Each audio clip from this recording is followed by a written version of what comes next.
is happening, my people? It is I, Cool Cat Jack, and with me is my co-host, Logan. Welcome back to the Knuckle Dragger's Guide to Culture. Are you looking for a way to show off your superior knowledge to all those troglodytes that stumble and grunt around you? Do you want to be the smoothest conversationalist at your lunch break?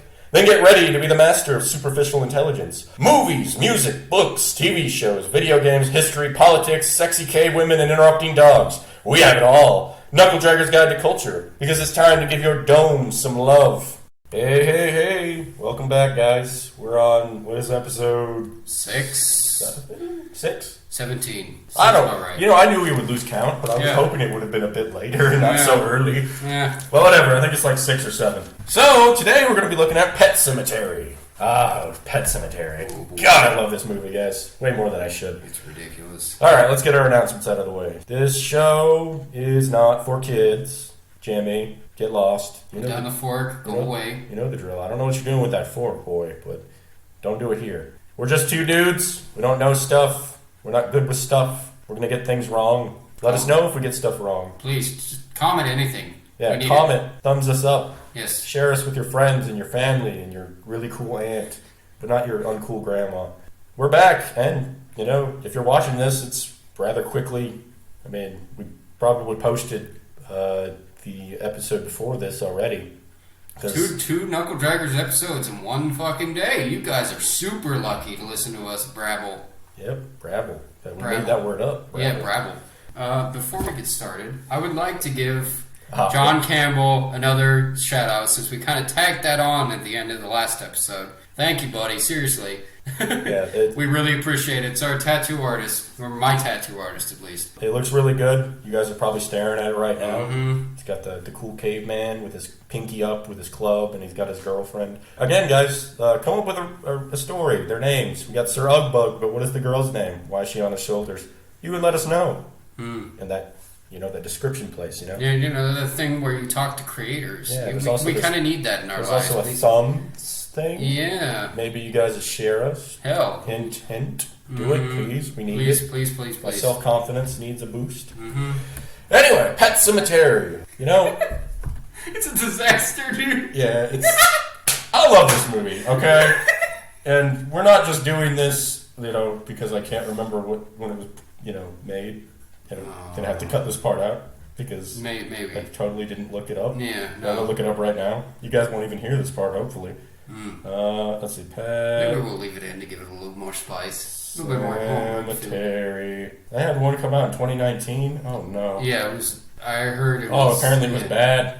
Stephen King. Not 2.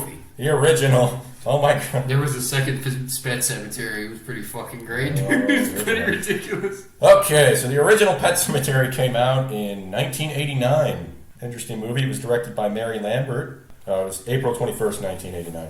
Pet Sematary. The spoiler-free part of this video. Pet Sematary is the story of a man who moves into a new home near a pet cemetery. Mm-hmm. They live next to a highway, and it basically kills pets all the time. Our protagonist is a little dumb for somebody with a PhD. Yeah, is a man who apparently cannot take hints and ends up, you know, awakening ancient evils that are buried in the area. That's the spoiler free, guys. Go check it out. It's cheesy, but it's fun. Mm-hmm.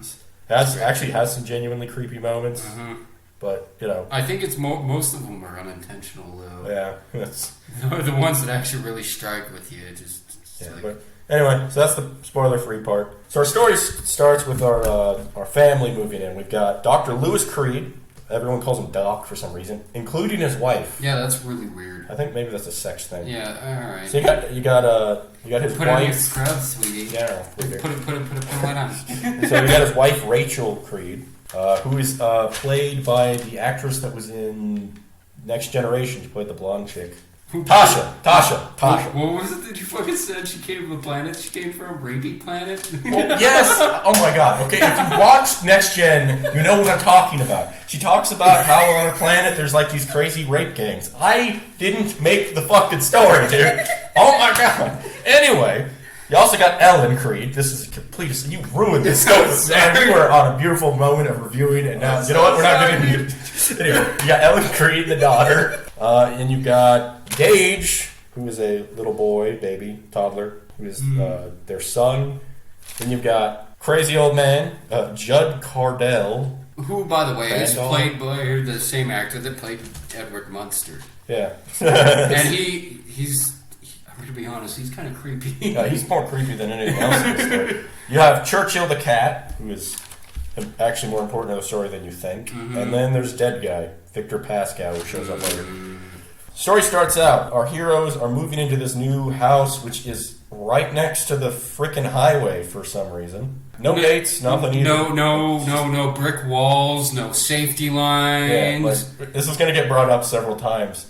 This guy really should build a freaking fence around his house. As I said earlier, he's really stupid for somebody with a PhD. The beginning part is an intro with this really creepy song that has all these kids singing, and it shows the pet cemetery, and they're flashing over. You see different animals there. There's like one that had like a really cool little poem on it. I don't remember exactly how it went.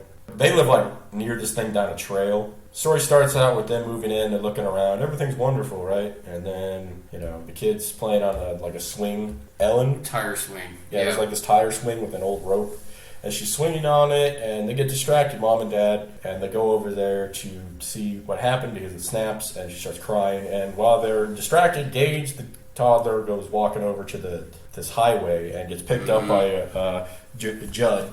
And that's how they kind of introduce themselves. We also meet the cat, who's kind of a creepy cat before he dies. Yeah. Oh, God. What is it fucking called? I think they're Eastern Greys or something like that. American Greys, that's what it is. It's a really, really pretty cat, but, it's a cat, so it hates you. Yeah, so they move in, and then later on, Lewis kind of meets up with Judd, and he asks him about what's with the cemetery. And he tells him that a lot of pets get run over by the highway and they die, so they bury him over there. Which, for some reason, also, they decide, the next day or so to go... On a picnic? Like a trip to the cemetery? Yeah, family gathering at the cemetery. I don't know why you would, hey, let's bring my 5-year-old, 6-year-old daughter to the pet cemetery. And introduce her to death. Yeah, let's introduce her to the concept of death. It'll be fun. Yeah. And Judd is terrible with children, by the way. Oh, dude, he really totally bad. tells her that this is a place where the dead speak. And he's like, oh, no, not out loud. Yeah. So the little girl starts freaking out because Judd tells her that, your pet's going to die eventually, basically. She starts freaking out, so he decides to get the cat fixed.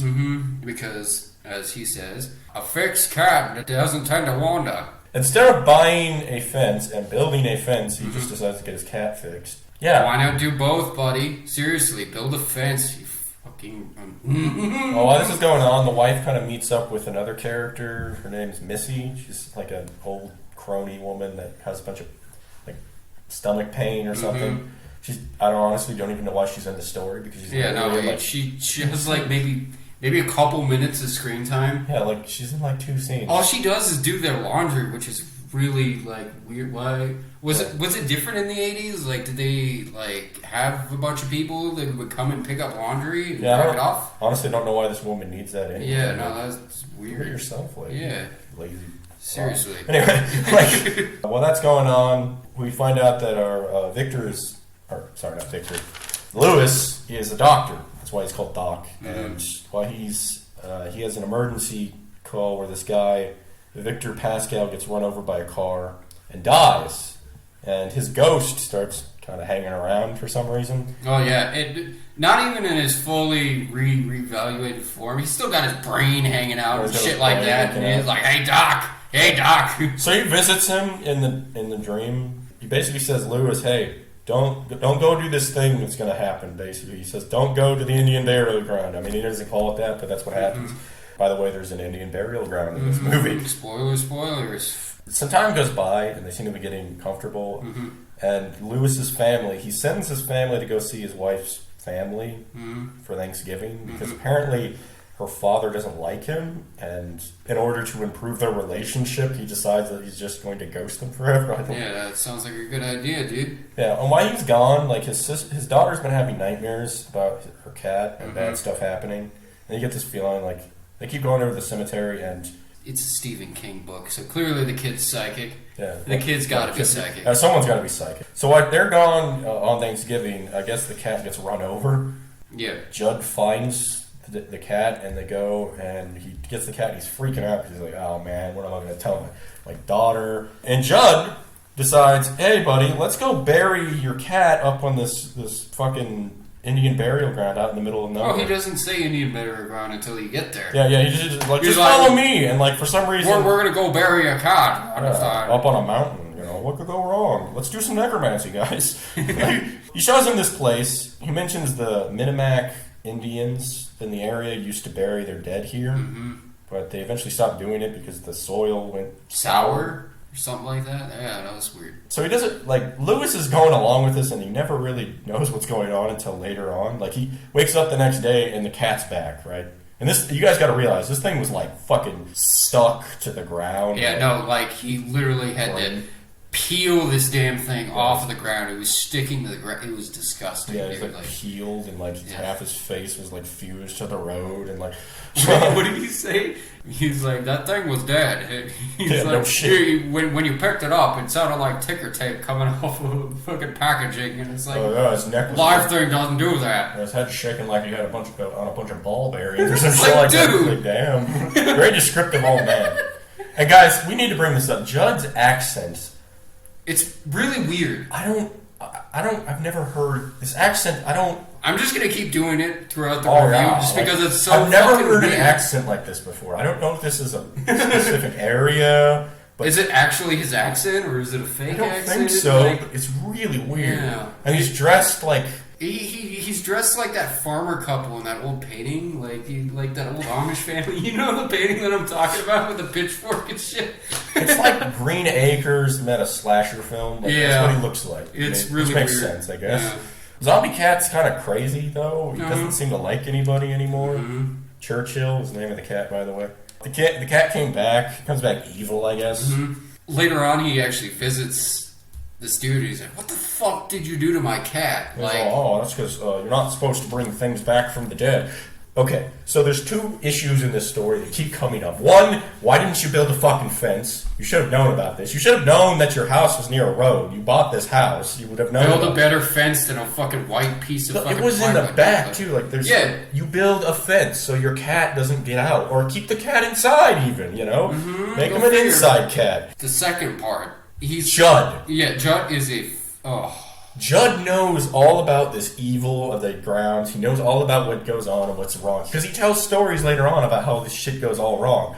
And he introduced Lewis to this. Like, all he had to do was never mention it. He should have been like, oh yeah, it sucks that your cat's dead, I guess your daughter had to find out at some point, right? So anyway, family comes back, and as a good father does, he lies to his family and says, "Oh yeah, the cat didn't get ran over. The cat's perfectly fine. It's perfectly fine. Zombie cat smells like death, and like his daughter. The cat stinks, Dad. Yeah, she's like, we should do that thing in a fucking bath. I'm like, yeah. Do they have cat shampoo? Rotting flesh. Well, anyway, a little bit of time goes by, and Missy the maid hangs herself. So, like, literally, she was in the beginning of the film for like 10 minutes in, and then like I think she was also the one that told the kid about getting fixed. Oh yeah, no, she uses the word "cut his balls off" or cut his nuts off. It was kind of funny, but so Missy decides she's going to kill herself because I guess she has a lot of stomach pains or something, or maybe I had a theory it was a ulcer or something like that, or some kind of like stomach. Maybe she just realized how bad this film was and wanted to get out. I don't know. So she has the good graces to kill herself so that the kid can freak out even more about death. Oh, and they go to the funeral, and there's Stephen King in it. He's the pastor. He's the priest giving the thing, and he's bad. Terrible. He's terrible at acting. Like Stephen King, I know you like to jump into your films, but maybe you just shouldn't. Whatever. This happens, and I guess later on that night, like his daughter asks about what if she went to heaven, and he starts talking about people have different theories. Her theory, she asks, well, do you think she went to heaven? And he's like, yeah, she went to heaven. He tells his daughter that to make her feel better. Which okay. And then that night, his wife and him are in a room. Rachel starts freaking out because I guess she starts telling the story about her parents. Oh God, dude! Like I guess their family had another daughter named Zelda. Which. That's the first crime. Don't name your kid Zelda. That kid's going to grow up to be either a stripper or an abomination you keep hidden in the back of your house. Yeah. They went with the second option. So she's got a horrible disease, and she looks like she's got a spinal something or another. Yeah, which apparently turns her into a mole man. Yeah, she like you can actually see the back of her, and it's all like skeletonized. She looks like one of those monk things from the Dark Crystal. Mm-hmm. Like no, not the monk dudes. The monk dudes. I've never fucking seen Dark Crystal. Oh, we're gonna watch the Dark Crystal. Okay. Anyway, so we find out that Rachel and her family hated her because she was always sick, and always in pain. That the bitch. Yeah. How dare her? How dare she be in pain and need help because she was born with a horribly disfiguring disease that made her. Well, she was a kid though. Bedridden. She was a kid though. Yeah, but still, that's. Which, by the way, fuck those parents for letting their fucking 8-year-old take care of her like their 30-year-old kid or like not. Yeah. By the way, this actress that plays Zelda looks like she's 40. Yeah, no. She looks 40, and she's terrifying too. So and like her parents must have did their parents have her when they were 12? Like what the fuck is going on here? The parents look like they're in their mid to late 40s. Yeah, more like mid to late 50s or 60s. And like they have Rachel has kids now, and they look like they're in their early 30s, mid 30s. So like, did they have this kid when they were 12? Like, what the hell is going on? They also have like a giant mansion for some reason. And really creepy paintings too. Yeah, just everywhere, just inexplicable nightmare paintings. But yeah, so Rachel is so tired of this whiny, bitchy, bedridden abomination they keep in the bag, of course. So she starts choking, and she just locks her away, and while she's choking, and pretends not to listen to her until she dies. Mm-hmm. And she starts freaking out, and like she's telling this story to her husband, and basically admits that she's a fucking murderer. He's like, oh, I hate your parents even more now. It's not your fault that you totally let your sister die because you were only 8. Right? Yeah. So after this, like, there's this trucker listening to the Ramones, which is apparently the music of death. Oh yeah, dude, it's like it's a fat guy listening to the Ramones because nothing says death quite like a fat guy listening to the Ramones. Yeah, no. They're having a picnic near the highway. Mm-hmm. Yeah. Sounds like a good idea. Yeah, what could go wrong? Also, build a fucking fence. Build a fence around your house. Jesus Stop having picnics near the highway. What's wrong with you people? Where do you have the most unconventional places to have picnics, dude? Like, what's next? Like, oh man, we're gonna have this lovely like town hall meeting on this fucking mountain cliff next to it. Like, what? The husband's playing with their son, Gage, who's playing around with a kite. The mom and the daughter over with Judd, who's hanging out with them. For some reason, he decides to turn around and completely, like, just look away from his son. Yeah. Who manages in, like, 5 seconds to go, like... He's got to be, like, 400 feet from this fucking road. He's the Flash of Toddler. And realize, guys, this kid is, like, 2. So this kid somehow just, like, fucking... He must... he would have been a great runner. But he won't be because he gets run over. Because... dead baby. And he has the acting moment. He's like, no! The acting in this movie is not the best. It's really goofy. Oh my god, the main guy too, especially. Really, this guy cannot do mourning. Oh, and also, like, earlier on, you see this Victor Pascal visit him first. It was like, apparently, he got brought earlier in the movie to his doctor's clinic because he got hit by a bus or a tanker or something like that. And he was dead on arrival, and he was still trying to help him. Yeah, and he keeps warning him about the whole Pet Sematary thing. In full zombie form, too, mind you. Yeah, he's like, dude, don't bury your kid in the Indian burial ground. It'll be bad. It's not a good idea. Right? So baby dies. No, and they're at the funeral because they have to have more funeral scenes. Mm-hmm. And apparently, wife's dad punches Lewis and knocks the fucking casket off to make sure that everything just goes wrong. And later that day, like he's sitting at home all sad and alone. His wife's gone to bed crying herself to sleep. His daughter is basically trying to fight against the reality of a dead brother, and is like basically she's like, I'm gonna fucking yell at God till he gives me my son or my brother back. He's like, God doesn't do that. Yeah, and like Judd shows up. He's like, now Lewis, don't go bury your son. At that Indian burial ground where you can bring people back from the dead. Don't do that now. He tells the story of Like somebody that actually brought their child back from World War II or something like that. Yeah, so like there's a story told about them coming back from the war, and like there's this guy named Timmy on their way back, and his father ends up bringing him back. And he's like eating children, and like they find out where he is. Everybody's seeing him running around. So Judd as a kid, and like it's clearly a different actor, and they have the voice of the old man over this guy who's clearly younger, and it's like, why didn't you just get a younger actor that kind of sounded like him? I guess because he has this accent that no one can understand. It's so weird, guys. It is a really weird accent. Oh God, you know, like I can't. You have to have the over enunciations at the end of every sentence. Oh yeah, no. You gotta do this. Don't go up in that pet cemetery. Pet cemetery now. It's like it's like yeah, say, but with a draw, like a southern draw. It's really weird. So he tells him the story. He's like, so in conclusion, don't bury your son in the Indian burial ground because it will end bad. He's also having dreams with this zombie guy saying, don't bury your son at the Indian burial ground because it will be bad. Speaking of the zombie guy, the CGI, the fucking green screen fades in between the fucking house. Oh, It's bad. Yeah, bad. It is really bad. Yeah. Like the fucking lion from I Am Legend was pretty bad, but like yeah, so Lewis decides to send his Star Trek wife and his daughter to Grandma and Grandpa's for a second time because they're going to sell the house that they don't want because apparently they realized living next to the fucking highway is a bad idea when you have a fucking family,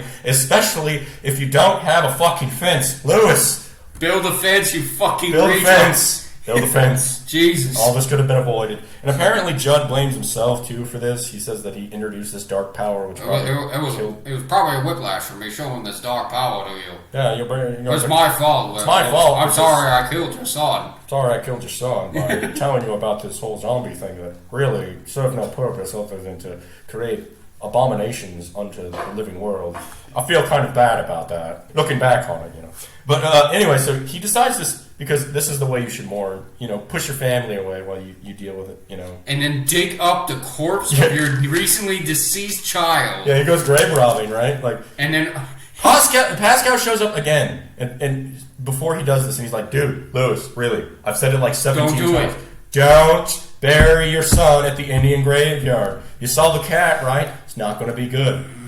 But apparently Lewis is really bad at picking up context clues. Even the spooky music can't stop him. Can we talk about how he coddles his son after he buries him? Oh yeah, like his son's corpse. He's like holding this like rotting flesh. Like, oh, I love my stiff. Oh, I'm sorry, it'll be okay soon. Like, I guess I don't know how I would react if it was my son's corpse. Yeah, but the kid's been in the ground for a few days at least. He's probably starting to stink, dude. Like anyway, so while he's grave robbing his son to go ignore all the context clues, Pascal warns his daughter, who has a nightmare, and tells through her dreams. Yeah, and she tells the wife about it, and the wife decides that she's going to go check on Lewis. She calls Judd, and Judd hears about this, and Judd is like, "Oh, I'm going to have to prepare for this now, right?" And then Judd's like, "So stay over there, Rachel." And Rachel's like, "No, I'm going to go home because I think my husband's going to have a nervous breakdown and dig up our son's corpse or something." Yeah. Right? Like something crazy.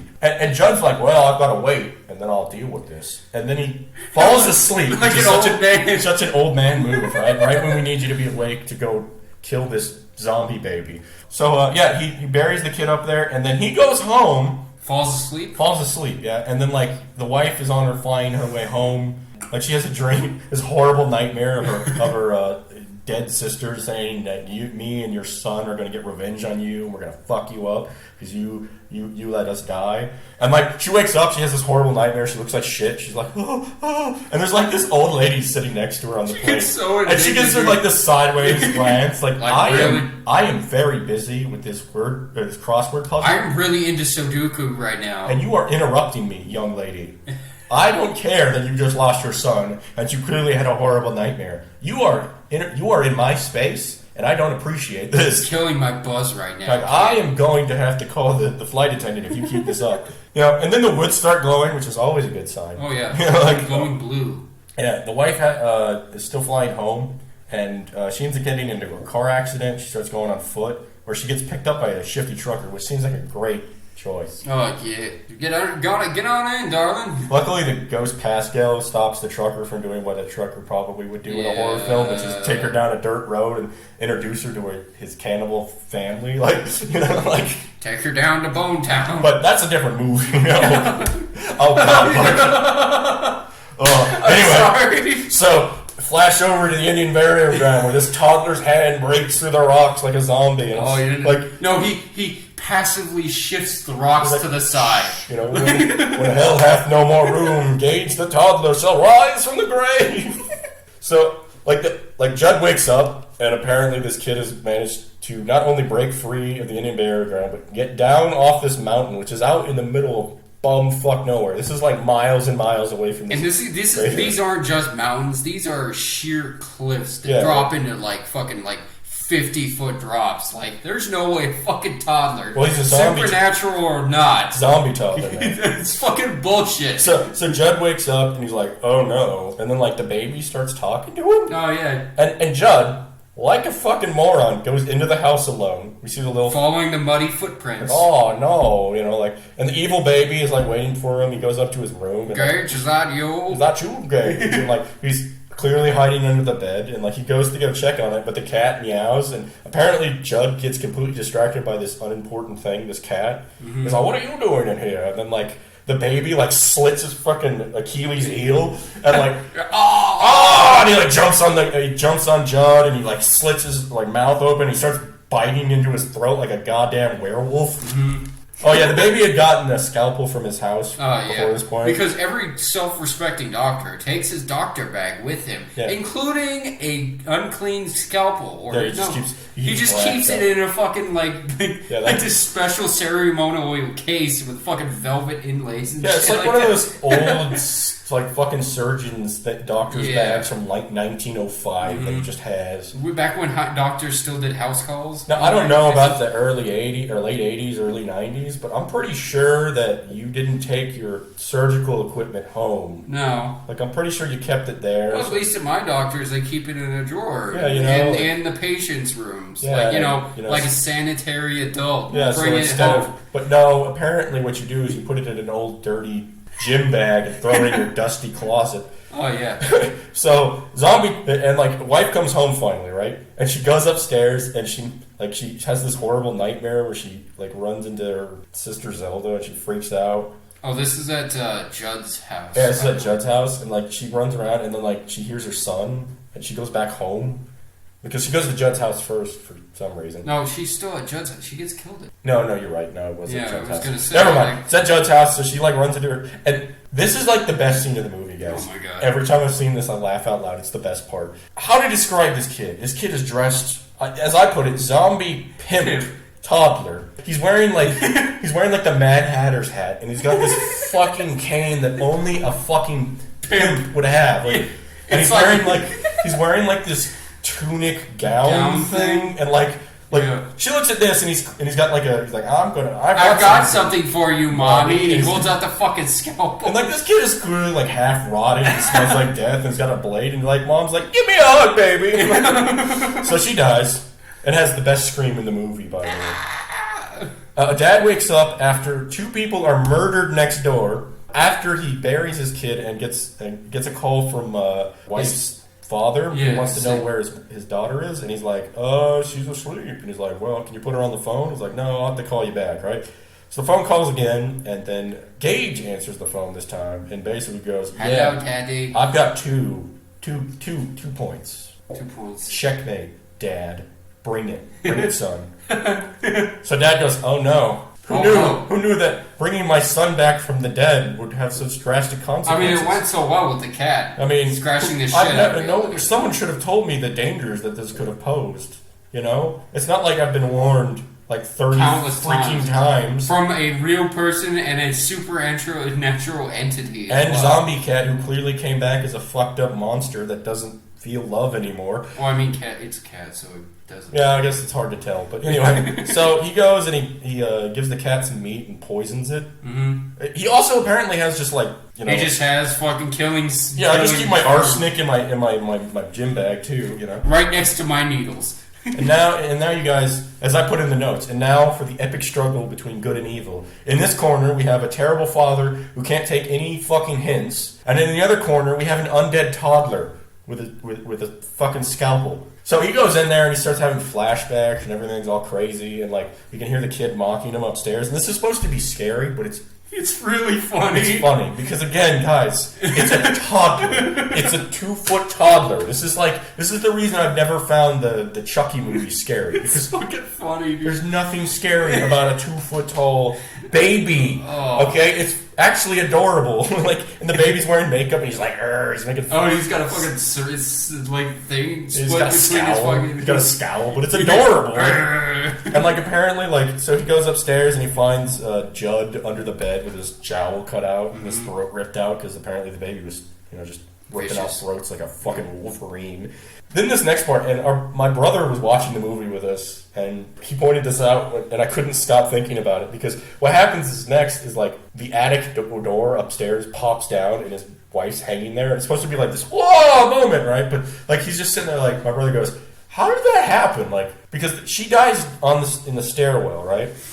So this baby somehow managed to carry her body upstairs after mutilating her downstairs, carrying her all the way up the stairwell, getting her up in the attic, pulling the attic thing tying a noose around her neck, and then waited in ambush for the perfect moment for Lewis to show up. And she's hanging there, and he's like, oh, and the baby jumps down 30 freaking feet and jumps on him like a goddamn fucking jackal, like a lion on a gazelle, right? And Gage is fucking him up, right? Cutting his ass up, and apparently he's getting overpowered by this toddler. But, finally Dad manages to kick him off, and he drops the freaking poison like a moron. And then he's got a backup syringe, James. Yeah, and he barely manages to poison his son, and his son starts crying. No fair. He's throwing a temper tantrum. His son's reaction is, no fair. You poisoned me. It's not fair. There was this moment that's supposed to be really touching, and it's him flashing back to all these moments with his son, but it's just hilarious. It's so stupid, dude. It's doesn't. So goofy. So after that, he burns Judd's house to the ground with his son's corpse and the old man. Mm-hmm. But Lewis apparently cannot learn from his mistakes, so he decides that he's going to take his wife and bury her at the Indian graveyard. Who's this fucking line? I waited too long for Chud and the cat. And the ghost is like, really? Dude. No, what are you... Oh my... You're fucking... You know what? Fuck you, dude. Necromancy. What could go wrong? So he goes to sleep again. And again, No, he doesn't go to sleep. He starts playing cards in the kitchen. Yeah, and he's waiting around, and apparently no one comes to check out Judd's burning house. Yeah. Which... this is near a very busy highway. And the same tanker that we've seen throughout the entire movie that's driven by every trucker, apparently, in Maine, probably. Yeah, so, it's Maine. Because of course it's fucking Maine. It's got to be Maine. It's Stephen King. He can't put his movies anywhere else, or his books anywhere. It's always fucking Maine. So she shows up, and he's all excited, and she's got her eyes missing and cut out. She's rotting. Oh yeah, no, it oozes and shit. And he so disgusting. Kisses her, and it's oh, ew. And he's really into it. And then the movie flashes out, and we hear no, and he dies. She grabs a fucking knife, and then he cuts right before he kills her. Yeah, it cuts out right before she cuts his head off or something. Which it's what? She murdered him? Who could have seen that coming? And of course, it starts playing the Ramones and the engine is the Pet Sematary song, which is pretty great. Mm-hmm. So yeah, that's the movie, guys. If we were to look at this objectively, it's a bad movie. The acting is bad. Oh, dude, it's so great, though. The pacing is meandering. The story has so many plot holes where, literally all these problems could have been solved if he had taken 5 minutes to think any of this shit through. A trip to Home Depot, buddy. Get some cinder blocks. Build a barrier around the house. You almost get the impression when they drive up to this house that they haven't actually seen this house. Mm-hmm. She acts like she hasn't. It's beautiful. Wait a minute. You didn't actually see the house before you bought it? It never came up oh man, we should probably build a fence around the house. Oh yeah, no. Because it's next to the fucking highway. Dude, it's one thing that I've learned in this life in the short amount of time that I've lived. When you're having $100,000 investment, you don't go see what it is, what it looks like. You don't buy it first and then go, oh yeah, this looks nice. What? all throughout the movie, he's constantly being told, dude, seriously, this will not work. He was told directly by someone who told him what would happen if he brought his son back. A brain zombie. A brain zombie constantly warns him. His fucking daughter keeps having nightmares about terrible things happening. His wife tells him that he needs to go with them, right? And like, he just doesn't learn. Like, this fucking guy. Like, I don't know if it's better in the book, but what the hell? And like, so like the acting's bad. The special effects are hit or miss. Like the practical effects, though, the makeup are pretty. It's pretty decent. But the CG and the green screen crap with the ghost is so bad, dude. Like, it's the first time you see the zombie, it's so noticeable. You see fucking white flickers behind him, like it's really bad. Also, like, the ghost is supposed to be creepy, but I can't stop looking at this man's gym shorts. These red gym shorts. Oh god, dude! Like, all the way up to his fucking. Like, the thing I'm afraid of is that one of his balls are gonna pop out the side. Like, that was the biggest fear in the movie for me. It's like, oh god, I don't want to shit. Like, this movie is so weird and like, but I love it. Like, honestly, it's one of those movies that's so bad it's good. Yeah, like the Omega Man, it's great. Well, the Omega Man's just good. Okay. Excuse me. But yeah, like, the actors in it, the only decent actress is the Star Trek lady, and like, even she's not like she's like TV good, you know? Like, she's clearly had some, you know, she was on a show, so, you know, she has some experience, but like, the rest of these people, like, the dude, Lewis hams it up, and Judd is just...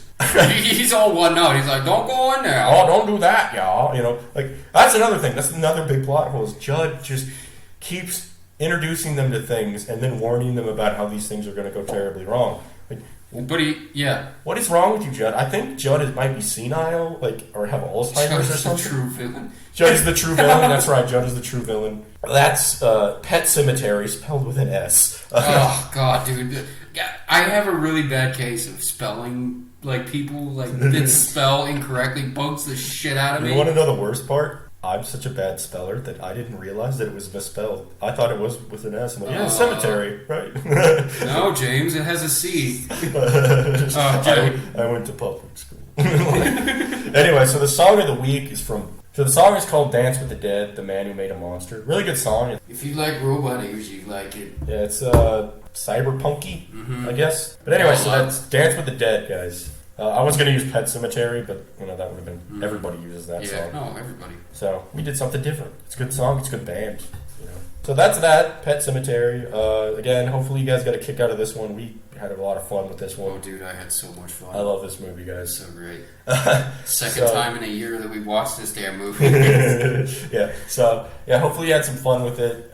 Again, coronavirus. I've heard that Trump is looking into starting to institute a plan where we're going to be opening up the economy. So hopefully that starts happening. You know, I know everyone's going stir crazy. Like I said in the last episode, go take a walk, guys. Especially if you're in like Tucson, if you can. You know, go get a walk, get some fresh air. It's nice out. Beat up a crackhead, you know. Yeah, well, bring your Corona stick, you know. Anyway, so that's that. Like I said, guys, like, comment, subscribe. Tell us all about our show. Tell us what we need to improve on. Please. Please. We need attention. Yes. I need attention. I need it. I grew up without a dad. I need attention, guys. Jesus. And go watch this movie. Seriously, guys. You need a good laugh. It's so great. It's not scary, really, at all. It's just really goofy. One day, maybe we'll check out the book. And maybe the remake eventually. But for now, we just watch this. So okay, so we forgot, by the way, guys, to add what we're going to do next. So we're just adding this on the end. So we're going to do Trigun, which is a cool, really cool anime Logan likes. I've never watched the full thing, but... Neither have I. Really? No, never finished it. Yeah, it's pretty good. The first couple episodes we saw way back when. Anyway, so yes, we're adding this on the end. Maybe I'll cut out the first bye-bye. So yeah, anyway, like I said, guys, take care of yourselves. Have fun. Bye. Bye.